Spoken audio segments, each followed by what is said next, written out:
नमस्कार। आपका अखबार के इस अंक में आपका स्वागत है। मैं हूं प्रदीप सिंह।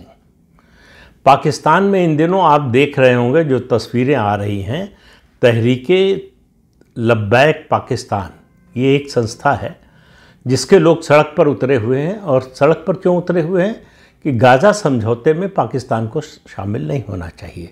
इजराइल और हमास के बीच में जो युद्ध रोकने की कोशिश हो रही है उसमें पाकिस्तान को शामिल नहीं होना चाहिए। अब वहाँ दुनिया भर के लोग चाहते हैं कि शांति की स्थापना हो। गाज़ा में हालत यह है कि वहाँ खुशी मनाई जा रही है कि युद्ध विराम हो रहा है, मारकाट रुकेगी, लोग सुरक्षित जीवन बिता पाएंगे। लेकिन सवाल ये है कि ये तहरीके लब्बैक पाकिस्तान को क्या समस्या हो गई। तो पहले तो इस संगठन के बारे में थोड़ा समझ लीजिए और इससे आपको समझ में आएगा कि पाकिस्तान की ये जो नई धूर्तता है उसकी पोल कैसे खुल गई। इसके बारे में लिखा है तारा कार्था ने, जो भारत की नेशनल सिक्योरिटी काउंसिल की डायरेक्टर रह चुकी हैं, तो सुरक्षा मामलों और रणनीतिक मामलों की जानकार हैं। उन्होंने पूरा संदर्भ देते हुए इस बात को सामने रखा है। तहरीके लब्बैक पाकिस्तान ये एक संगठन है जो पाकिस्तान की सेना और आईएसआई का जेबी संगठन है। ये टूल किट है। जब सेना पर संकट आता है या सेना के मन की बात नहीं होती है या कोई ऐसा डेवलपमेंट होता हुआ दिखता है जो सेना के पक्ष के खिलाफ जा सकता है, तब इसको एक्टिवेट किया जाता है। 2017 में इसको पहली बार एक्टिवेट किया गया, पहली बार ये सामने आया संगठन। वैसे तो आईएसआई और पाकिस्तान की सेना जो है समय समय पर ऐसे संगठनों को, नए नए संगठनों को आगे करते हैं जिनका आतंकवाद से संबंध है। इस संगठन को अलकायदा के विकल्प के रूप में विकसित करने का इरादा था। पहली बार मैंने कहा 2017 में यह संगठन चर्चा में आया। क्यों आया? नवाज शरीफ उस समय पाकिस्तान के प्रधानमंत्री थे। वो भारत से संबंध सुधारना चाहते थे और प्रधानमंत्री नरेंद्र मोदी भी चाहते थे। आपको याद होगा कि वो अचानक जो है अपनी यात्रा में बिना किसी घोषणा के पाकिस्तान पहुंच गए थे नवाज शरीफ के एक पारिवारिक कार्यक्रम में शामिल होने के लिए। इसके अलावा दोनों देशों में बातचीत हो रही थी। ये बात पाकिस्तान की सेना को बिल्कुल नापसंद थी। पाकिस्तान की सेना किसी भी हालत में नहीं चाहती है, न कभी चाहेगी कि भारत और पाकिस्तान के संबंध सुधरे। तो जब भी ऐसी कोई कोशिश होगी तो उसको रोकने की और उसके विरोध में कुछ न कुछ अड़ंगा डालने की, अड़चन डालने की कोशिश पाकिस्तान की सेना की ओर से होगी। तो 2017 में पाकिस्तान की सेना नवाज शरीफ से इसीलिए नाराज़ हो गई कि वो भारत से संबंध सुधारना चाहते हैं। उस समय बरेलवी नेता, ये संगठन जो है वो बरेलवियों का माना जाता है। अब आप देखिए पाकिस्तान किस तरह से रणनीति बनाता है, योजना बनाता है। बरेलवियों के नाम पर संगठन आगे किया गया। बरेलवियों को माना जाता है कि ये अपेक्षाकृत सॉफ्ट होते हैं, ये सूफी परंपरा से ज़्यादा जुड़े हुए होते हैं। लेकिन मेरा मानना है कि ऐसा कुछ होता नहीं है। कोई सॉफ्ट हार्ड नहीं होता। इस्लाम के नाम पर जो काम करते हैं संगठन, उन सब की सोच एक ही होती है। लेकिन ये बात उन्होंने नहीं लिखी, ये मैं अपनी ओर से कह रहा हूँ। उस समय संगठन का नेतृत्व कर रहे थे बरेलवी संप्रदाय के नेता खादिम रिजवी। और उस समय भी ये संगठन सड़क पर उतरा, प्रदर्शन किया। जैसे आजकल जो है अराजकता का माहौल है, हिंसा का माहौल है पाकिस्तान में, वही स्थिति उस समय बनाई गई। और दबाव ऐसा बना इस संगठन का कि सरकार को झुकना पड़ा। सरकार के कानून मंत्री जाहिद हमीद को इस्तीफा देना पड़ा। उसी समय एक वीडियो बड़ा वायरल हुआ जिसमें पाकिस्तान की आर्मी का एक मेजर जनरल 1000 रुपए के नोट इन प्रदर्शनकारियों को देता हुआ दिखाई दिया। ये घटना हुई नवंबर 2017 में। 2018 में पाकिस्तान में चुनाव हुआ। तहरीके लब्बैक पाकिस्तान, इसने नवाज शरीफ की पार्टी को पंजाब में बहुत नुकसान पहुंचाया। लेकिन इसी आंदोलन के दौरान इसका जो नेता था खालिद, उसकी रहस्यमय परिस्थितियों में मौत हो गई। आज तक पता नहीं चला कि कैसे उसकी मौत हुई। वो स्वाभाविक मौत मरा या मारा गया।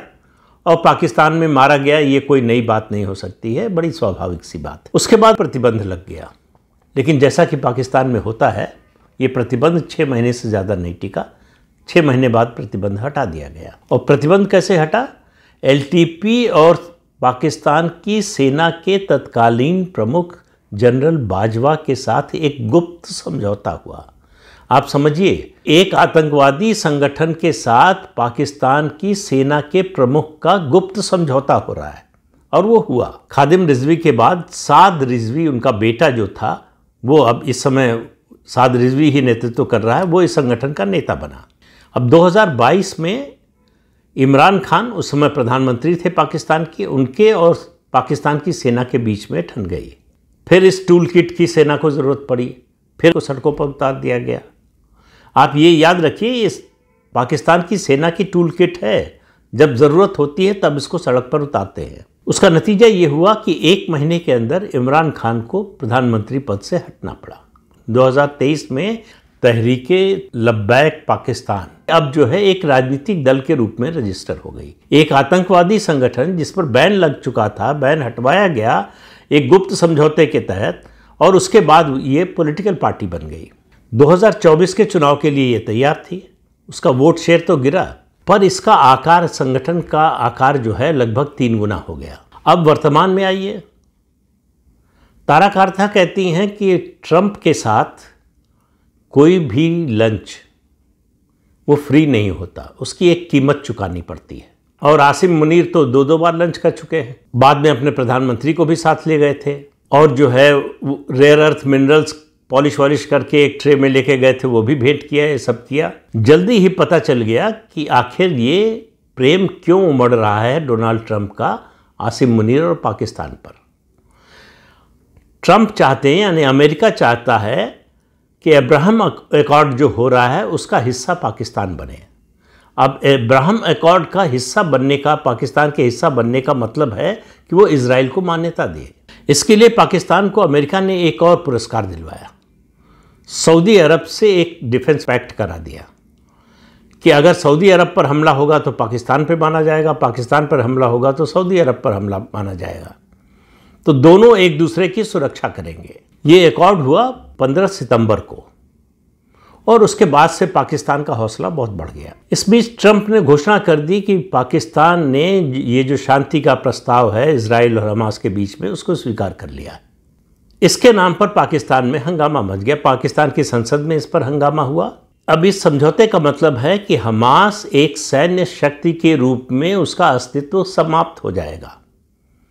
अमेरिका जो पाकिस्तान को बढ़ा रहा था, पाकिस्तान जो उसके साथ लगा हुआ था कि पाकिस्तान को मुस्लिम वर्ल्ड का नेता बना दे, उसका नेतृत्व पाकिस्तान को मिल जाए, लेकिन उसकी शर्त थी। देखिए, ट्रंप जो है बहुत बड़े डील मेकर हैं, तो वो कुछ भी ऐसे ही नहीं करते। शर्त ये थी कि पाकिस्तान इसके बदले में इजराइल को मान्यता देगा। तो जैसे ही ये खबर जो है बाहर आई, पाकिस्तान में हंगामा मच गया, संसद में मुद्दे को उठाया गया, और इस बार नेतृत्व जो है विरोध का जमाते इस्लामी ने संभाल लिया।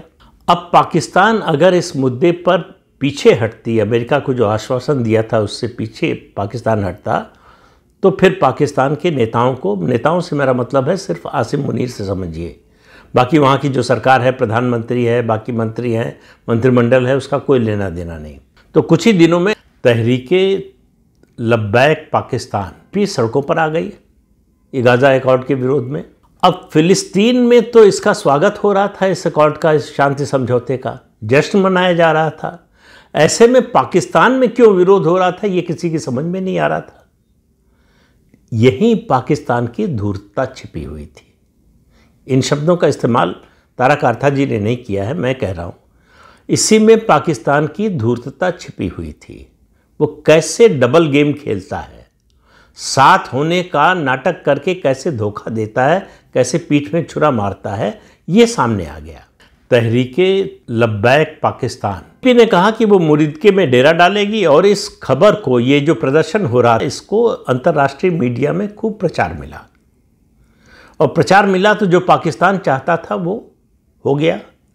यानी पाकिस्तान पर दबाव बन गया कि वो अब्राहम अकॉर्ड पर अपनी मंजूरी न दे, और बहाना मिल गया कि हमारे यहाँ जो है आंतरिक विद्रोह हो रहा है, लोग सड़कों पर उतर आए हैं। उसके कारण पाकिस्तान को लगा कि अब अमेरिकी दबाव हमारे ऊपर कम हो जाएगा। जिस तरह की परिस्थितियां घरेलू बन गई हैं, इस अकॉर्ड को लेकर जिस तरह का विरोध हो रहा है, उसके बाद अमेरिका हमारे ऊपर शायद उतना दबाव नहीं डालेगा। लेकिन ऐसा है कि हर बार वही खेल चलता नहीं है। इस बार स्थिति नियंत्रण से बाहर हो गई। पंजाब पुलिस पाकिस्तान की सेना के इस खेल से परेशान हो चुकी थी। ये जो बार बार किया जा रहा था, इस टूल किट का इस्तेमाल जिस तरह से कर रही थी पाकिस्तान की सेना, उससे पंजाब पुलिस जो है बहुत नाखुश थी, बहुत परेशान थी। अब पाकिस्तान की समस्या ये थी कि अगर वो अब पीछे कदम हटाता है, मिडिल ईस्ट में वो जो उसकी नेता बनने की ख्वाहिश है, उसको नुकसान पहुंचता है। अब पाकिस्तान जो है इस प्रदर्शन का, जो तहरीके लब्बैक पाकिस्तान कर रही है, उसका इस्तेमाल करना चाहता है, यानी आसिम मुनीर करना चाहता है कि हमारे ऊपर बहुत दबाव है तो हम अब्राहम अकॉर्ड्स के साथ नहीं जा सकते। अब ये जो चाल चली पाकिस्तान ने, ये जो धूर्तता की पाकिस्तान ने, ये पाकिस्तान को लगा कि और किसी को समझ में नहीं आएगा, लेकिन सबको समझ में आता है, इतना स्पष्ट है। और एक बार हुआ नहीं है, इससे पहले भी हो चुका है। नवाज शरीफ के साथ हुआ, उसके बाद इमरान खान के साथ हुआ, और नतीजा जो है आर्मी के पक्ष में गया। इस बार भी आर्मी को लगा, पाकिस्तान की सेना को लगा कि तहरीके लब्बैक पाकिस्तान के जरिए वो अपना लक्ष्य हासिल कर लेगी। लेकिन अभी जो परिस्थिति है उसमें पाकिस्तान के सामने दो ही विकल्प हैं, या तो वो गाज़ा समझौते पर हस्ताक्षर करे, उसके साथ हो, या उससे बाहर निकले। हस्ताक्षर करता है तो मुस्लिम समाज में, पाकिस्तान के अंदर और दूसरे देशों में उसकी स्थिति खराब होती है। उसकी जो महत्वाकांक्षी योजना है मुस्लिम वर्ल्ड को लीड करने की, उसको धक्का लगता है। अगर इस अकॉर्ड से बाहर आता है तो अमेरिका का कोप भाजन बनना पड़ेगा। तो उसके लिए एक तरफ कुआं है, एक तरफ खाई है। तो जो ज़्यादा चालाकी करने की कोशिश करते हैं, ज़्यादा चालाक बनने की कोशिश करते हैं, चालाक शब्द इस्तेमाल नहीं करना चाहिए पाकिस्तान के संदर्भ में, जो बड़े धूर्त होते हैं वो एक न एक दिन पकड़े जाते हैं अपने ही कर्मों से। तो पाकिस्तान फंस गया है अपनी धूर्तता के कारण। वो फिर से एक बार, जैसे ओसामा बिन लादेन के समय किया था, वैसे ही डबल गेम खेल रहा था अमेरिका के साथ कि हम इधर हैं भी और नहीं भी हैं। तो वो इस अब्राहम अकॉर्ड का दिल से तो समर्थन कर नहीं रहा था, अमेरिका के दबाव में कर रहा था, लेकिन उसको समझ में आ गया कि अब्राहम अकॉर्ड के साथ जाने का मतलब है इजराइल को मान्यता देना, और इजराइल को मान्यता देना पाकिस्तान के लिए एक तरह का डेथ ट्रैप जैसा हो जाएगा, पॉलिटिकली, स्ट्रेटजिकली, हर तरह से। तो अब पाकिस्तान उससे निकलने के लिए बहाना बना रहा है तहरीके लब्बैक पाकिस्तान के आंदोलन का। लेकिन पंजाब पुलिस ने, जो मैंने शुरू में कहा कि वो परेशान हो गई है सेना के इस रवैये से, और उन्होंने स्ट्रांग एक्शन ले लिया, फायरिंग कर दी, कई लोग मर गए। ये सेना की स्क्रिप्ट में शामिल नहीं था। तो इसके कारण जो है आसिम मुनीर जिस तरह से इसको प्ले आउट करना चाहता था उस तरह से हुआ नहीं। तो अब बहुत मुश्किल में है आसिम मुनीर और शहबाज शरीफ दोनों। अब सब कुछ निर्भर करता है कि अमेरिका का अगला कदम, यानी राष्ट्रपति डोनाल्ड ट्रंप का अगला कदम क्या होगा।